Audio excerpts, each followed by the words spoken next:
I was chatting about the conversation we had yesterday. Or we in Catholic schools. Kia ora, everyone. Welcome. Haere mai.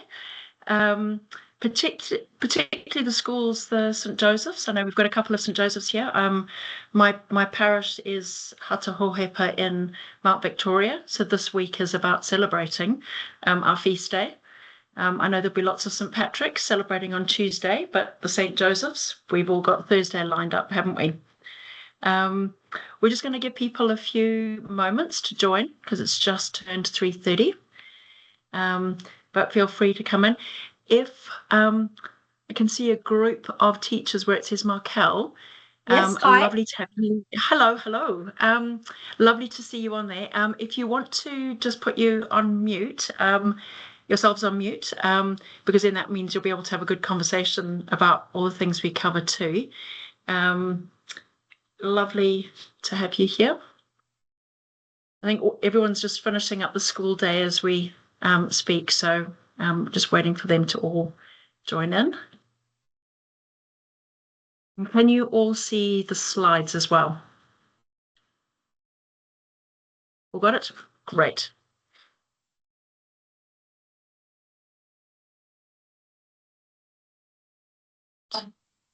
We give it another 30 seconds.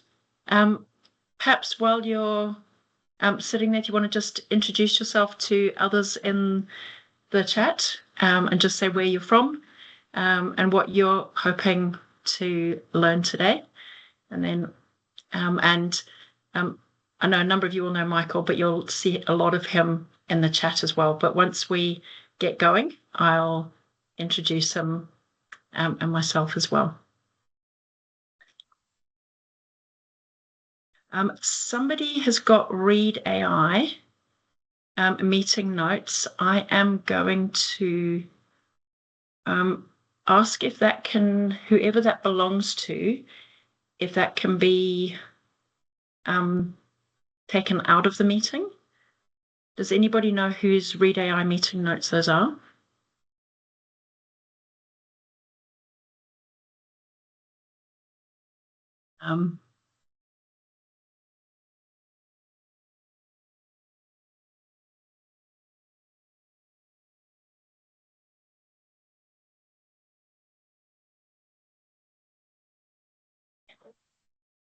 Just so you know, one of the reasons I'm taking that out is a lot of the AI note takers save information in different parts of the world, and so you don't know where your private information.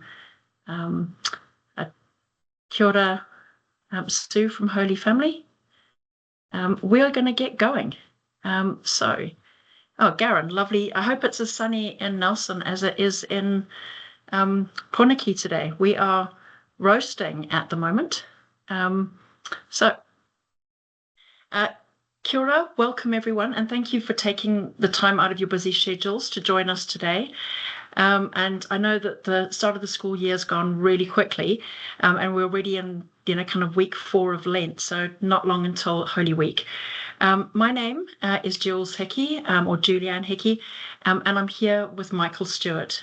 Together, we lead Fambirei's work in Aotearoa, New Zealand. We're a values-driven AI education and support initiative for schools and communities. And we're really keen to understand how we best can support schools on their AI journey. But I come to this first as a parent, and secondly, as someone who spent the last 3 years helping organizations navigate AI wisely and ethically. Before that, I was at Caritas, Aotearoa, New Zealand for 10 years, where I led the mahi for justice and peace. And that is also part of my AI journey and where I know Michael from. I'm currently also the AI program lead at the Department of Internal Affairs. So that's where they do citizenship, libraries, archives, lots of regulation of things like gambling. So we're having really interesting conversations about AI in the role of government too. But last November, I was invited to Rome to attend the Builders AI Forum, where Catholics from around the world gathered to ask a shared question. How do we ensure this technology serves human dignity and doesn't undermine it? And that's why we're here with you today. But before we begin, let's ground ourselves with a short karakia. Over to you, Michael. Awesome. Thanks, Jules. Great to see so many people here this afternoon. Let's start with the sign of the cross. Kei te ingoa o te mātua, o te tamaiti o te wairua tapu. Āmene. E te atua, as we gather from across our beautiful country, we keep in mind our communities. We pray that this time together will enable us to reflect and consider how we can responsibly and wisely navigate the future. We ask you to bless us and help us to focus on how to continue nurturing the human dignity of each and every person in our school communities. Āmene. In the name of the Father, the Son, Holy Spirit. Back to you, Jules. So today's about learning, looking forward at what AI means. Even though I'm in it almost 24/7, I'm constantly learning. I constantly feel either overwhelmed or I'm playing catch up. So please pop questions in the chat. Michael will be monitoring it, and then at the end of this time, we will have questions and discussion. Although the last time we ran this webinar, there wasn't enough time, so we just got back to different people with their responses. And we'll also have a questionnaire that we'd love you to complete so that you can give us feedback on the webinar, so we can keep in touch. There's also an offer to access for an online course that we've just developed that's specifically for teachers. And that'll be in the questionnaire. You'll be able to give details for potentially some of the people in your school. We've got 2 free logins per school. Anyway, today we're going to do 4 things. First, we're going to look at what the latest research is saying about AI in education. Second, I'm going to name 3 urgent developments that schools are facing right now. Then we're going to ground ourselves in the church's wisdom and guidance. And finally, we're going to share a practical AI policy framework you can take away and adapt for your own school. I know from a number of the conversations that we've had with other schools, they've said they do have something that sits in school docs, but it's quite, it doesn't reflect the values, and it doesn't reflect the kind of the ongoing and rapid development that we're seeing in the space of AI. So it's a policy framework, and one that you can adapt depending on whether you're a primary or a secondary, and the type of school that you are. And by the end, we're really hoping that you have clarity and next steps. And I'll be honest with you, it's personal for me because I'm a parent first, and I've got children navigating this right now. So it was probably early 2023, just after ChatGPT exploded into our consciousness. My youngest daughter was in year 8 running for student council. She used AI to create 3 different versions of her election speech. Not only was she elected, her peers chose her as a chairperson. And then one of my children doing NCA digital tech, and I'm not sure if there's anybody from her school, they'll know. She'd been struggling with the code for over a month. Just couldn't get it to finalize. Due date was kind of, well, due hour was only a few hours away. ChatGPT reviewed it and helped her fix it in less than an hour. And then another child who's neurodivergent and at tertiary level found that referencing essays was incredibly difficult. AI tools helped her get the formatting right, as long as they didn't hallucinate. So this led to conversations around our dinner table, hard conversations about what's right, what's ethical, what's authentic. How do we navigate one of the greatest ethical dilemmas of our time? When do you use AI and when do you not use it? And I'll also be honest, my children really don't like AI either. But they also say they need to know how to use it effectively because it's not going away and others around them are using. So it's a really active conversation, and one that constantly keeps me on my toes. And a 15-year-old daughter really challenges me regularly on it. So I also come to looking at what Pope Francis and Pope Leo have said about this. And it really is important. So and this year we believe that Pope Leo's first encyclical is going to come out, and it's going to have a significant part of it dedicated to artificial intelligence. But even within the first few weeks of his papacy, he was already talking about how we need to balance technological advancement with human dignity and the common good. and that AI needs to be about human flourishing, and AI should enhance human life, promote justice, protect the planet. The church provides ethical guidance, and I'll be doing a bit later in this webinar, just talking about some of how we can use AI ethics to be part of how we approach it within the organizations, communities, and schools that we're part of. So we really want to make sure that the frameworks, the ethical frameworks that we apply to any kind of development with AI ensure that they preserve what makes being humans uniquely human. So I love the words of this particular quote to the Italian bishops last year. The person is not a system of algorithms. He or she is a creature, relationship, mystery. So I hold that tight sometimes when I'm feeling a little bit overwhelmed in the AI world. But let me begin with some research you really need to know about, and you may already know about it, but just a few weeks ago, the Brookings Institution released one of the most comprehensive global reviews yet on AI in education, called A New Direction for Students in an AI World, Prosper, Prepare, Protect. And it wasn't a small study. They conducted focus groups and interviews with over 500 students, teachers, parents, education leaders, and technology across 50 countries. They reviewed over 400 research studies, and their conclusion is unambiguous.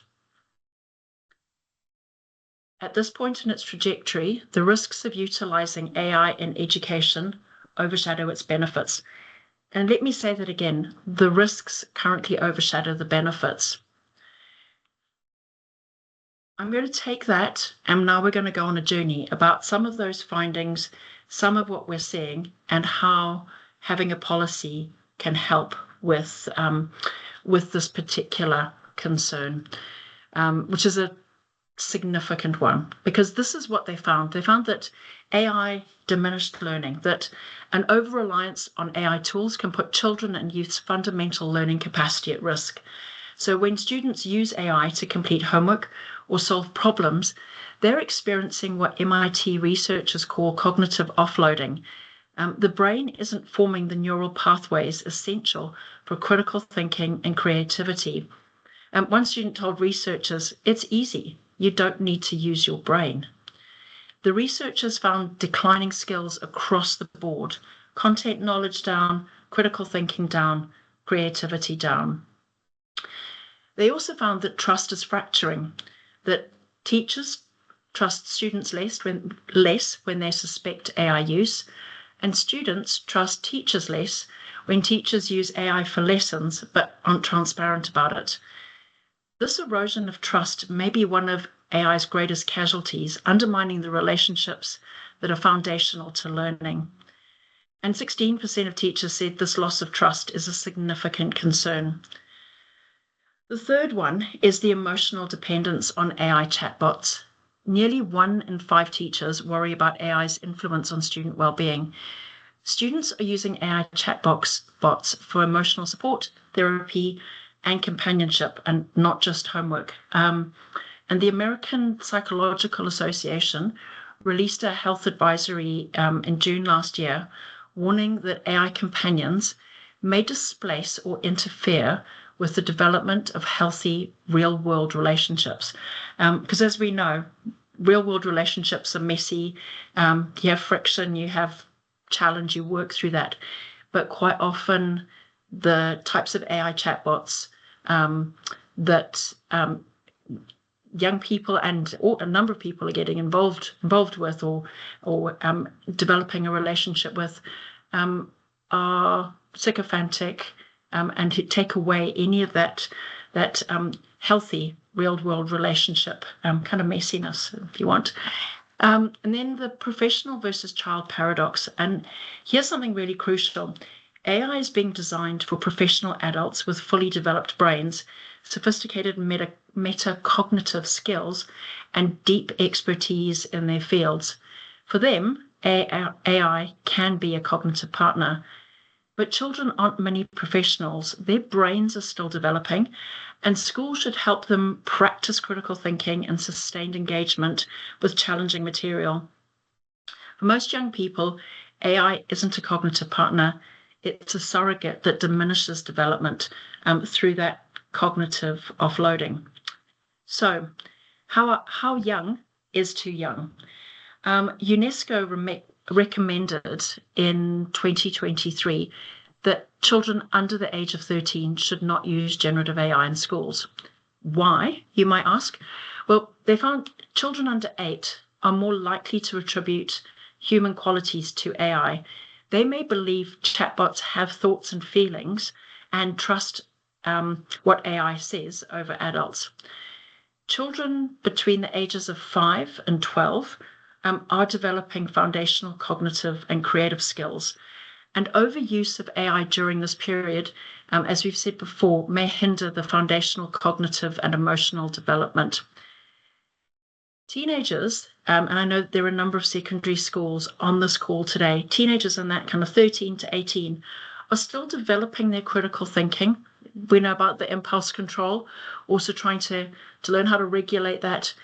And they need AI literacy education before unrestricted access, not after.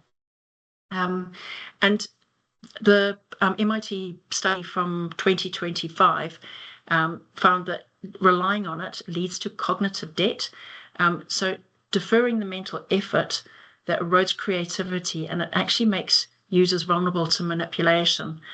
And it's important to say it's not about fear. It's about protecting development, relationships, and learning. And being aware and and I'll keep coming back to this, being intentional. So the critical thing with the Brookings research is that they say these harms are daunting, and they do feel daunting at times, but they are fixable. They say that the Brookings researchers, that we must neither capitulate to these harms nor focus solely on limiting the repercussions. We need action, we need it urgently, and we need to have those guardrails, policies, education, and also a shift in how we approach AI in schools. And that's why the speed matters. You can't actually wait another year to have an AI policy. And you also can't have an AI policy that's just a technical policy. You really need to have clear guidance, because without that clear guidance, the potential for more students to develop unhealthy dependencies on AI, the potential for academic integrity erodes, and that trust relationship between students and teachers. And ultimately, it puts our children's cognitive and creative development at risk. And it's not about being anti-technology. It's about being pro-child development, pro-human flourishing, and pro-authentic learning. The other thing that's really critical, and I know this because I'm sitting in some of the key government parts of government, and so I'm very aware of this, is that New Zealand's regulation of AI is relatively weak. We're behind. We've got no comprehensive AI legislation protecting children in educational settings or otherwise. We have no mandatory age restrictions, no requirements specifically. I know there's guidance from the ministry, and as I say, quite often when we do see AI policies, they're an IT policy, or they're just about one element, say academic integrity. It's a policy that needs to be about our humanity and our relationships. And later on in the webinar, we will drop a policy framework for you into there so that you've got that, and we'll send it out later. But in the absence of that strong national regulation, schools need to create their own guardrails to protect from harm, exploitation, and that kind of engagement maximizing tech that we've seen with social media. Guardrails also nurture. We need to be able to create those safe spaces for experimentation and for the formation of conscience. And guardrails also guide. They give clarity about what is appropriate, what's values aligned, And it's not about restriction, it's about intentional formation, knowing when to use it, knowing how to use it, knowing how to be transparent about that use. So what I'd like to move on to now is just about some of the recent and ongoing developments that we've seen. I'm going to look at, it sort of builds on the Brookings research, but we're going to talk about, I'm going to talk briefly about the deepfake crisis. I'm going to talk about AI detection tools failing, and also just ask you a few questions about your AI tools and how you're working with them. So first up, I might just, before I do go on to that, just ask Michael, are there any questions or comments in that first section that we might need to address? No questions coming into the chat box, but people could ask questions if they have any.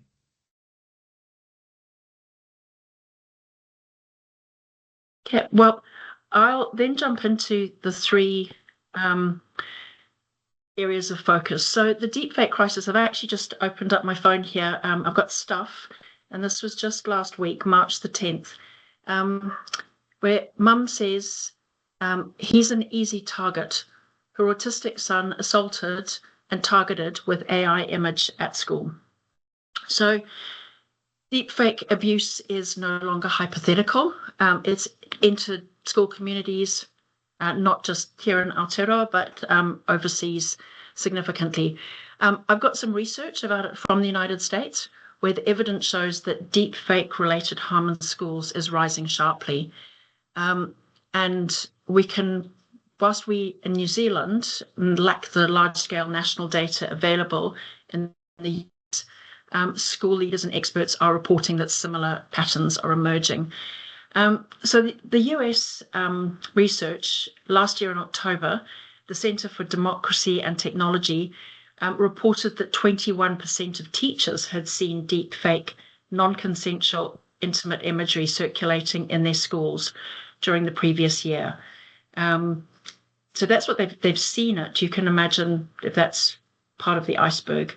And it aligns with data from the National Centre for Missing and Exploited Children, which recorded an explosion in AI-enabled exploitation cases from just under 7,000 in early 2024 to over 440,000 in early 2025. And that was only over 6 months.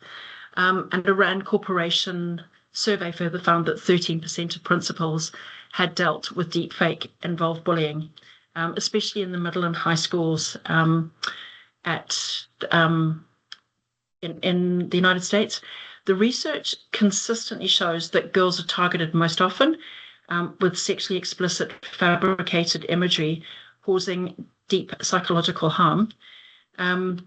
The Secondary School Principals Association President Vaughan Coulott, I think I've got it right, but in an RNZ said pornographic deepfakes are increasing in New Zealand schools, and again, primarily targeting young female students.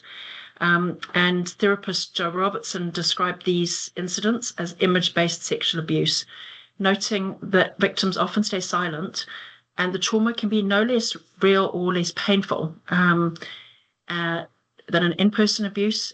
But at the same time, New Zealand's Harmful Digital Communication Act struggles to clearly address AI-generated images, which leaves this legal grey area. And the expectation is that it's just going to increase as the technology becomes more accessible. So taken together, we know that that New Zealand is seeing these harms, but just with less formal data. And as Catholics, we're called to respond proactively and protect the dignity of every young person who is entrusted to our care. So for Catholic schools, this is fundamentally a safeguarding and a dignity issue, and we're called to respond proactively. And that could be in your AI policy, or it could be in your safeguarding policy, but it needs to be explicit. And I will show you in the AI policy section what that might look like. So we also know that AI detection tools are failing, and the research around this, and I'll go through it quite quickly, is there are high rates of false positives.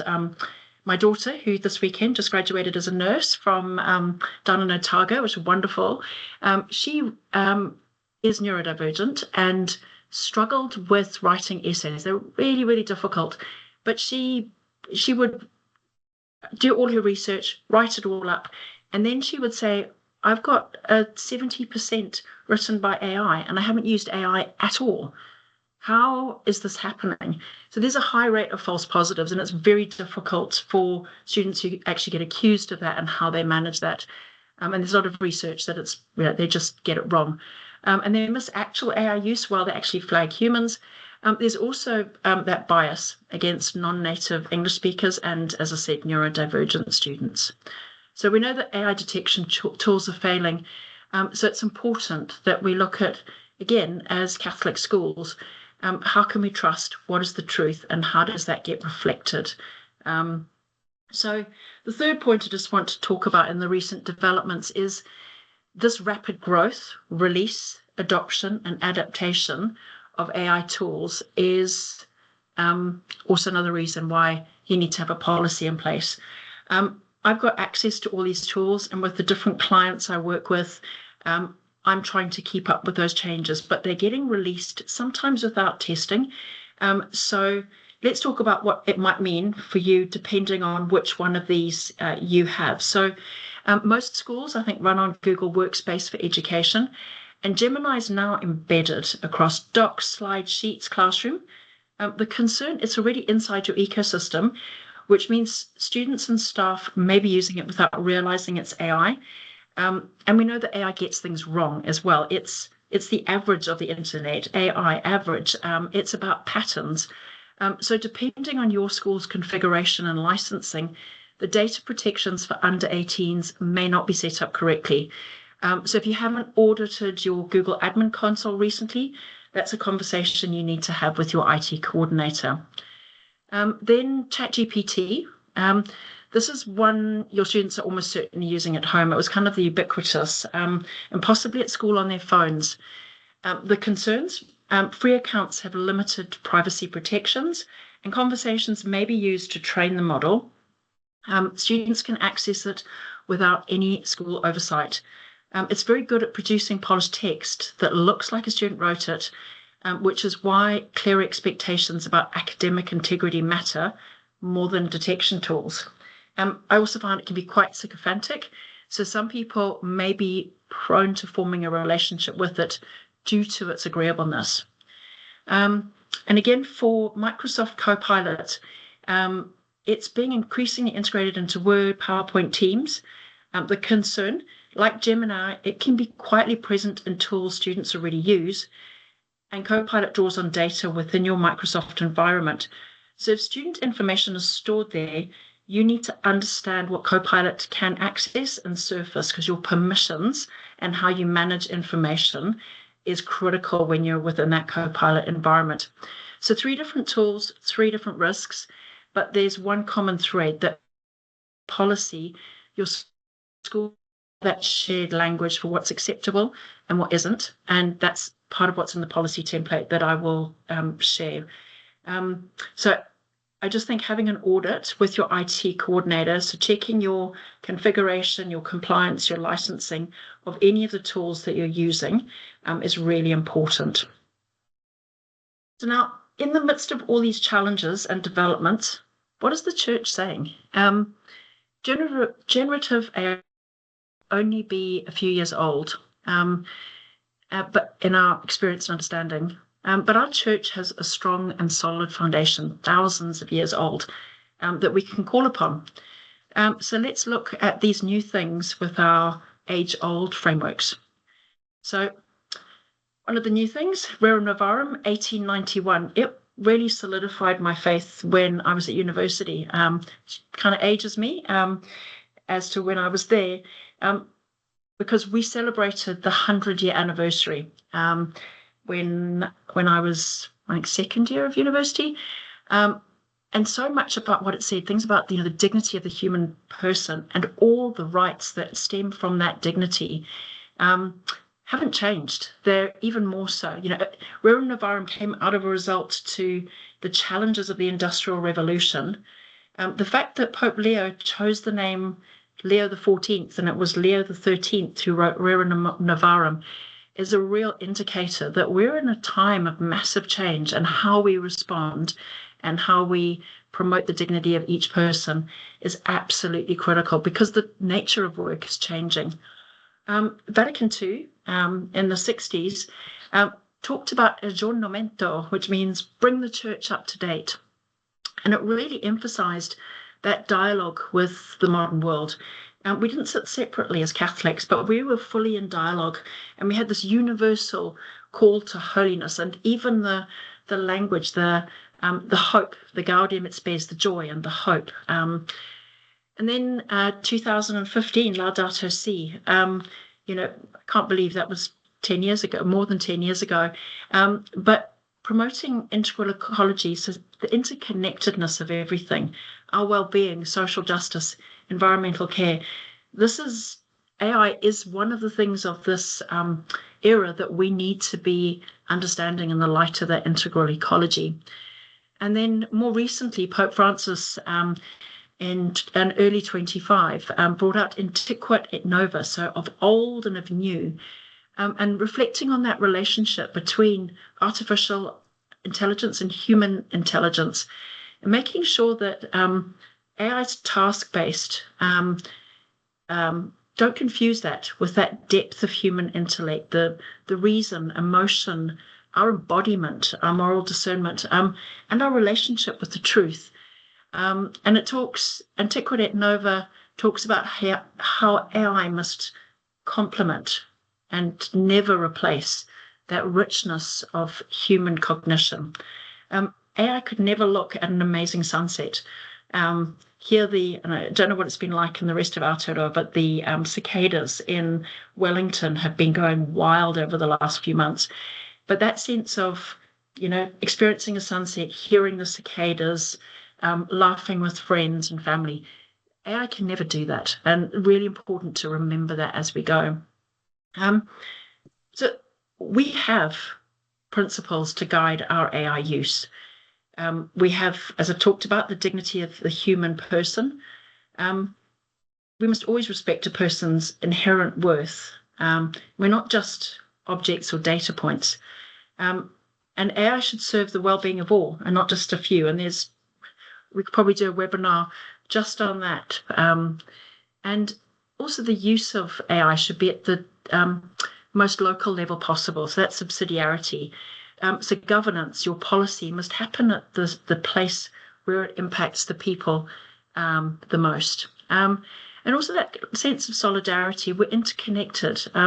How does it enable us to connect better? How does it bridge divides? We have so many divides now.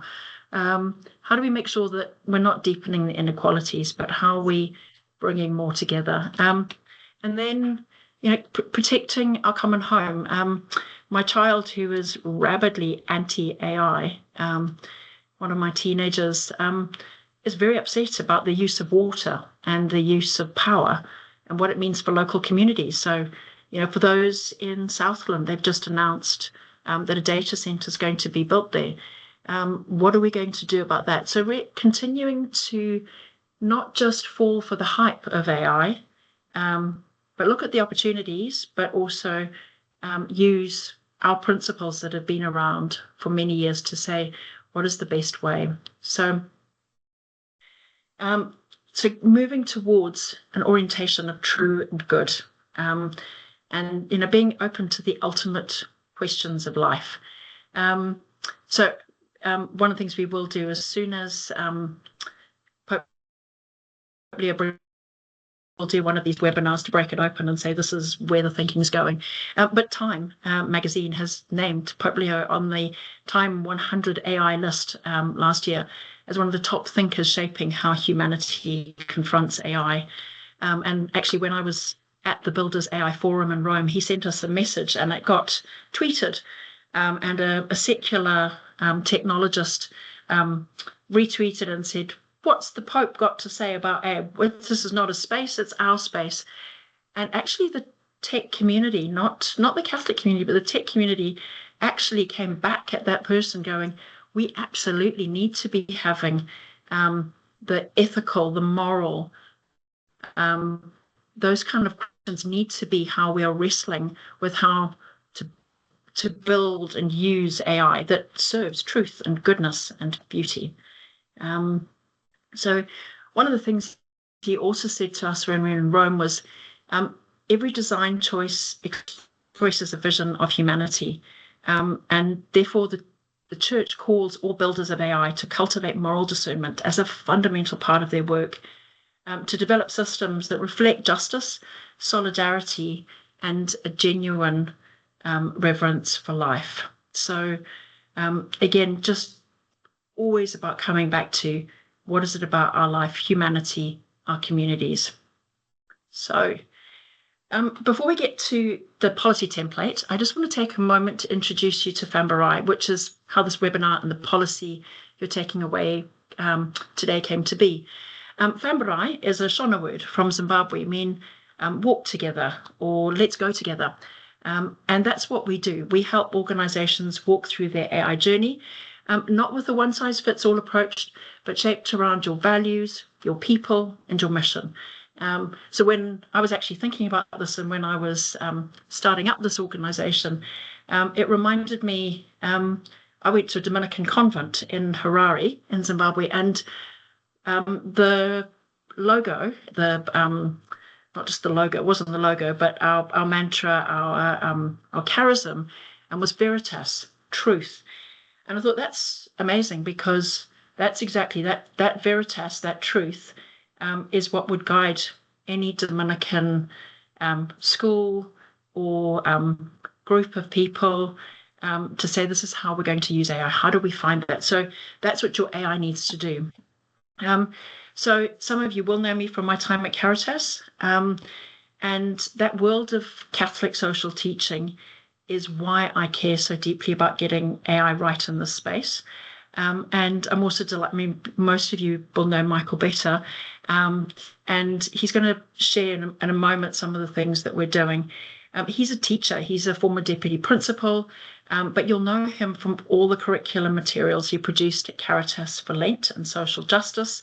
And he's going to be bringing that same practical classroom grounded approach to our AI work. And we've been privileged to support organizations across Aotearoa, Australia, and globally, from schools to non-profits to government. As I said, I'm currently doing work with the Department of Internal Affairs to get started, get going, and get confident with AI, always with a human-centered and tutiriti and values-based approach. So we can work with you in a number of ways. I'm not going to go into the detail of this because we've got foundational courses, we do professional development, I do one-to-one coaching, curriculum assessment. We're looking at what is all the best practice around that. The governance and risk piece is really critical in all the spaces that I work in. We're all trying to work out how do you govern this? How do you manage the risk? What is the risk? And really importantly, we want to be creating ongoing community and support. Because of the speed, we want to make it deeply human so that we can have peer networks, we can have webinars like if Pope Leo has brings out his encyclical, and to have that ongoing formation. I found that going to the Builders AI Forum in Rome helped my own personal faith formation, so that I can continue working in the space with that foundation. But I'd like to hand over to Michael. He'll give you a bit more detail about what's coming up soon. Awesome, thanks, Jules. So this image might make you giggle or might send shivers down your spine. But we all know in education, it's always a juggle, right? We're trying to deal with so many things all at the one time. And I guess, it doesn't matter if you're trying to deal with planning or behavior management or assessment, admin stuff, whatever. We're excited about a new course that we're rolling out from term 2 because we know it's going to reduce the burden for teachers.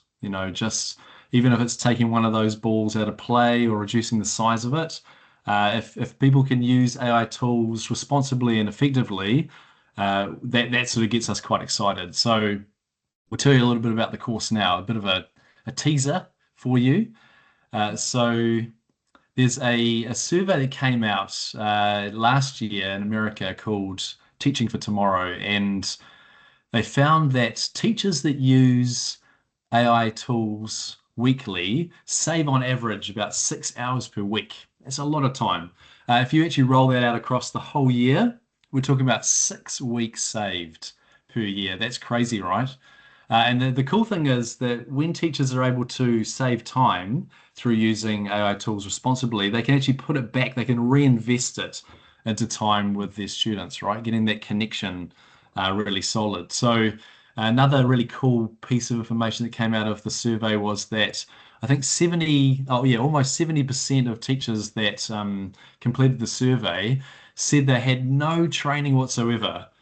They had to teach themselves how to do it. And one of the things that we're finding as we talk to schools, we talk to teachers, we run surveys, is that right at the top in terms of priority is that AI literacy training for teachers. That's the need, which is current right now. It's urgent.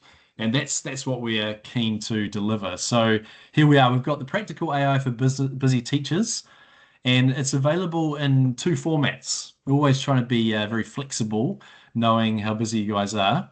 But one format of the course is to be self-paced, and one is to be more interactive, and that's the live online. So the self-paced course is based on 6 modules. Teacher can do it online all by themselves. They can just roll through in their own timing. We think it probably will take about 5 to 10 hours, depending on how fast the person is. And you can see the titles of the modules there on the right. So we're looking at a whole range of things, but mainly, what is AI? How does it work? What are the strengths? What are the limitations?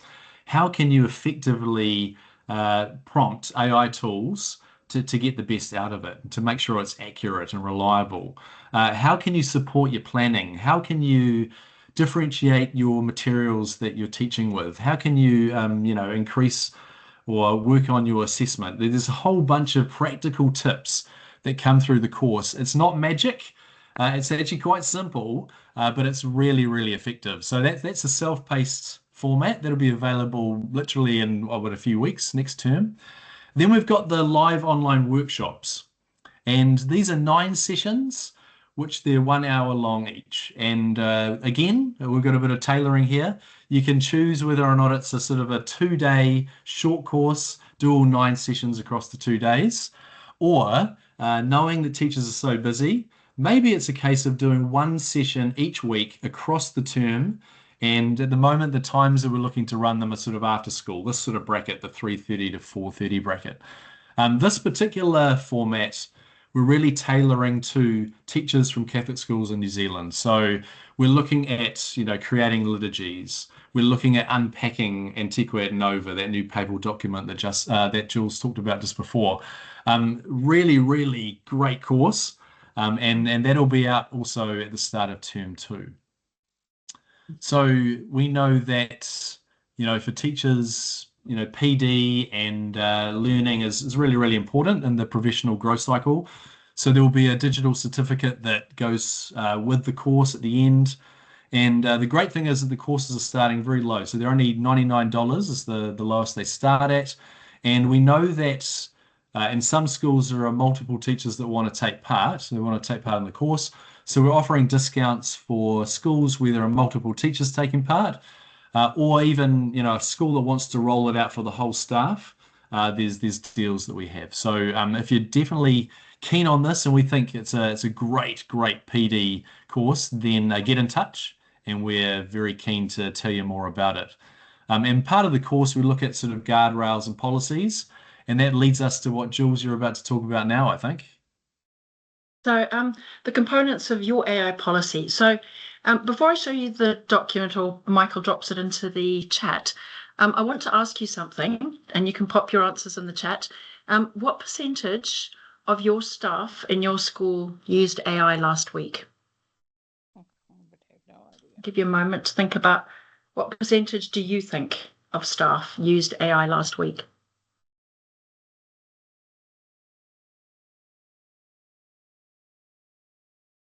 So as you're dropping those in, Research from NZCR says that 90% of New Zealand students have heard about it. Over half are using it. And likewise with teachers, many are using it with little or no guidance from within their school community. So globally, studies are putting secondary student AI use anywhere between 50 and 86%, depending on the tool and the age group. Because obviously the younger they are, hopefully they're not using it. But whatever the exact number here, it's significant. And most schools don't have a clear policy that tells students, teachers, or whānau what that should actually look like. So I think Michael will be popping a link into or an attachment now to a policy and a template that you can take away. It's yours, and hopefully you find some use for it, because there are three problems that this policy tries to address. One is that students are using it now, and staff. It's just a gap we need to close. We've talked about some of those, the deepfake incidents, the detection school tools not working, and the forming of emotional entrapments, so that sort of the what's happening now. But also, you as Catholic schools deserve a policy that reflects your values, and not a generic corporate tech policy. In fact, all the clients I work with, I say, make sure it doesn't sit within your tech part, but have it sitting within your values, and make sure that it reflects what your values are, because those are your guardrails, and those are the things that make you your organization what it is. So there's a Catholic framing, but as I say, both Pope Francis and Pope Leo have both spoken about this. They've got a genuine concern about what happens when young people form any form of relationship with technology that it simulates connection, but doesn't offer genuine love or formation. And so as Catholic schools, we need to take that really seriously. And this policy is part of that response, so that we can recognize the humanity of our students, our staff, and our wider community. Just be reminded that AI is above all else a tool. It reinforces patterns that have been trained on but cannot form conscience. And that's the role within the schools, and also one of the reasons we've got this. So the template is distinctive. Hopefully you've got that now and you've been able to open it. It's got a Catholic social teaching foundation, so that those principles of human dignity, common good, justice, and formation of conscience makes it what it's grounded on. So it's authentically Catholic. It's not a tech policy with a cross on top. It's also got Te Tiriti o Waitangi principles, and addresses a bit about Māori data sovereignty, and understanding that, and kind of cultural misappropriation, and ways in which you can honour Te Tiriti as well with your AI policy. And then it also emphasizes trust over surveillance. So it's, we talked about the AI detection tools not really working all that well. So it's the policy tries to talk about the building up the trust, and that forming conscience and building trust creates a culture where students want to do it right, not because it's monitored, but because we are becoming people of integrity, and we're on that journey. And it's also important that it's about the whole community. So what's in the policy? So it's a complete draft. It's got 12 pages in it. So it's long, and it's a template. So there's bracketed text, you can replace it. Sections 1 and 2 are the vision and foundations. And we open with the whakatoki, ko te maiti, te pūtaki o te kaupapa. The child is at the heart of the matter. And it sets the tone for everything. We then, the scope, so it applies to everyone. So students, staff, board, contractors, and it covers all devices when used for school-related purposes, including homework at home. And then section 4 is a 4-tier framework, and it's the core, because it's the kind of the heart of the policy. If you can get to section 4, we've created the 4-tier framework not from one single author.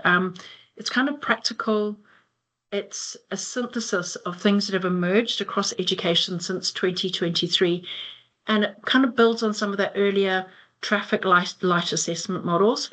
And we've drawn on international guidance from bodies like TEXA in Australia, the Russell Group in the UK, and the International Baccalaureate. And the purpose is to make expectations explicit.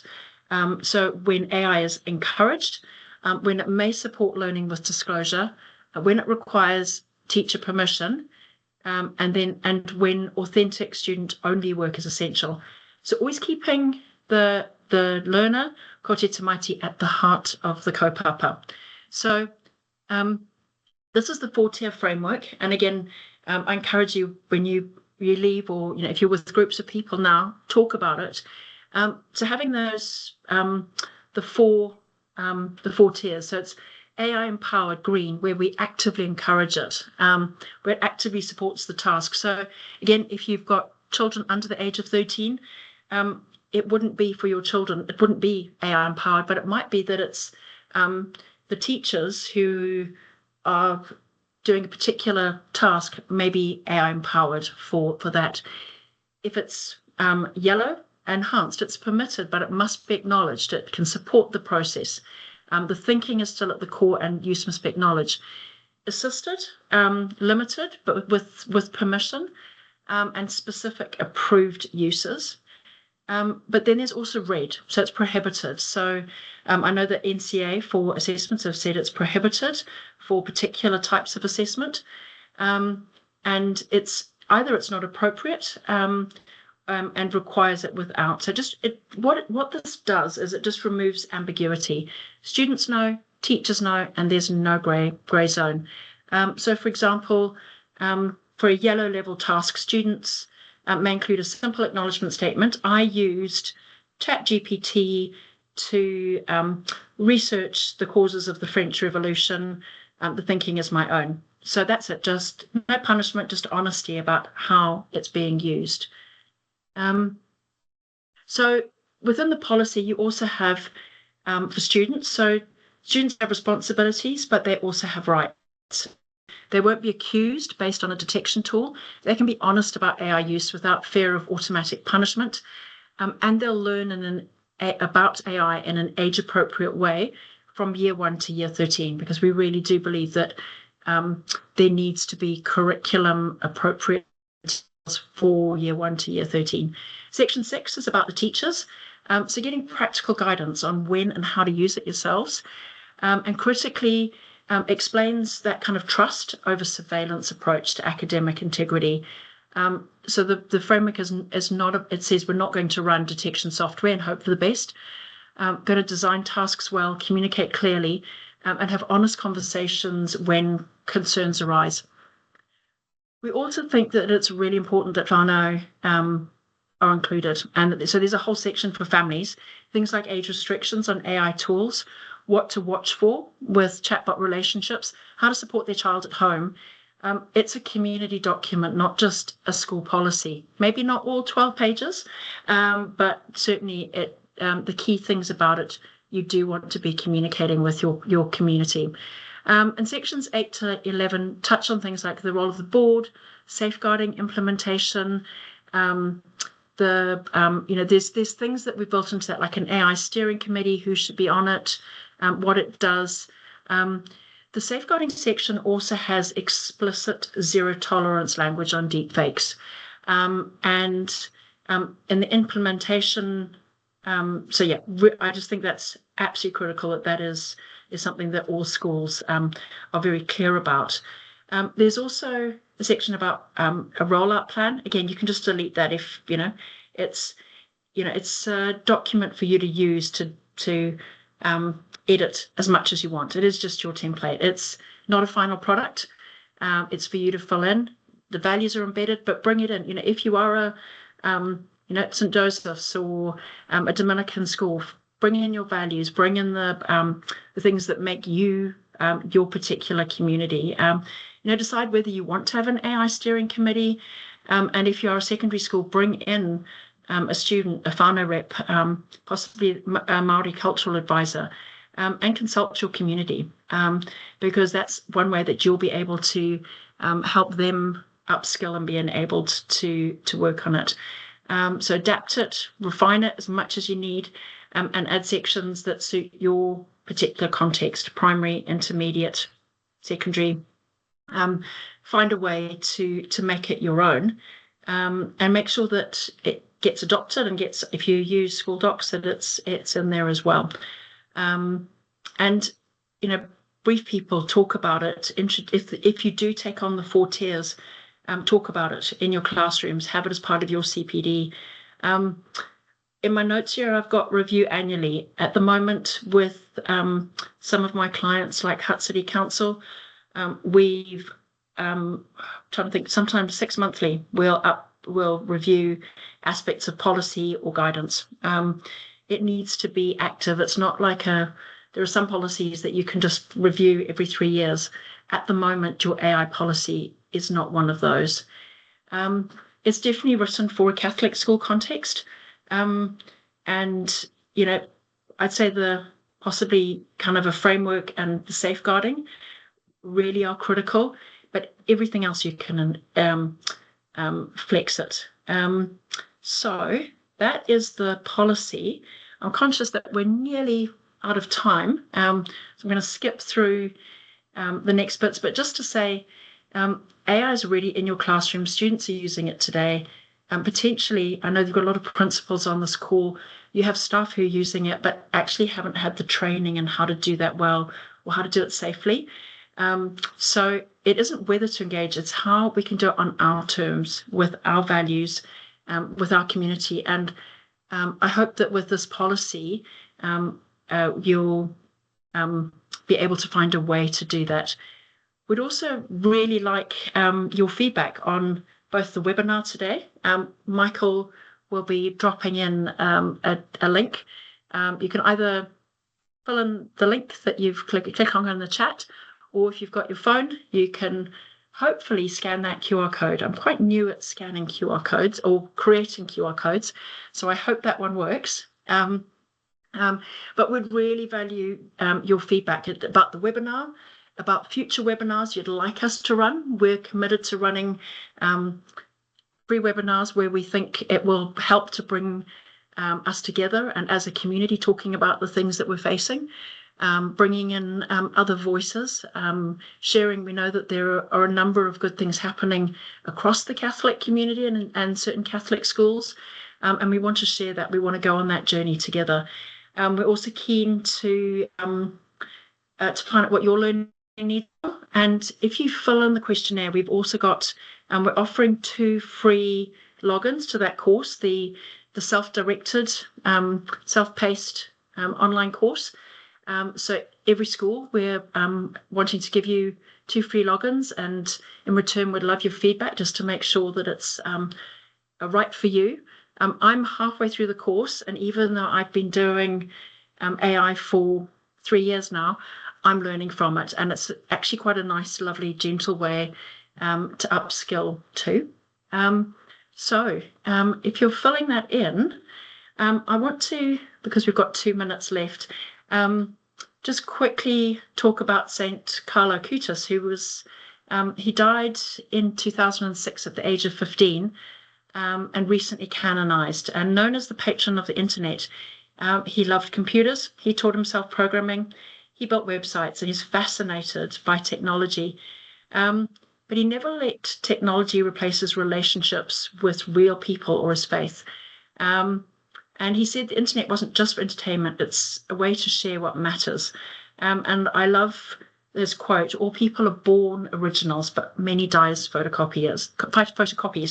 And that's the question AI puts in front of us.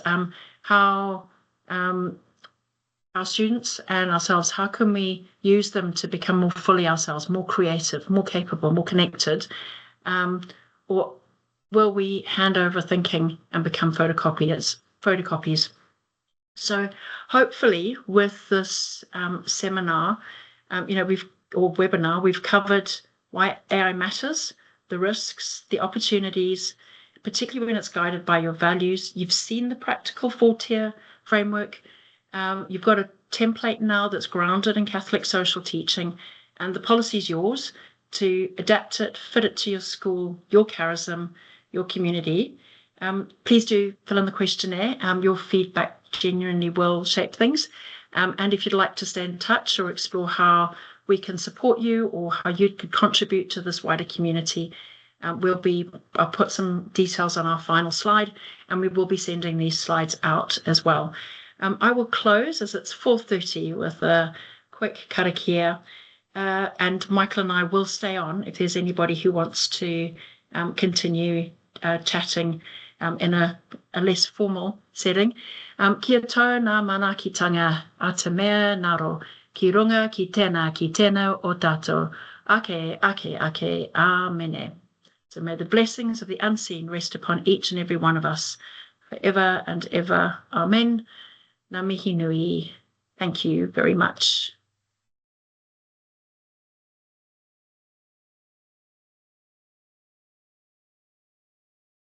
Thanks, Victoria.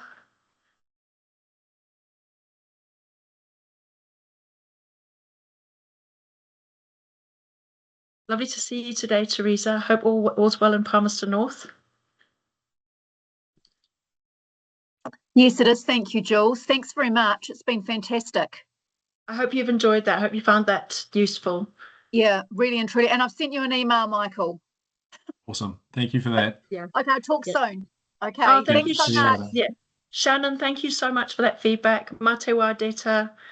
And to all those people from St. Joseph's, I hope you have a lovely feast day. And if there were any St. Patrick's Day, St. Patrick's schools, I hope you have a great feast day as well tomorrow. Oh, Quile, is that up in Auckland? Quile. Awesome. Thank you. Thank you.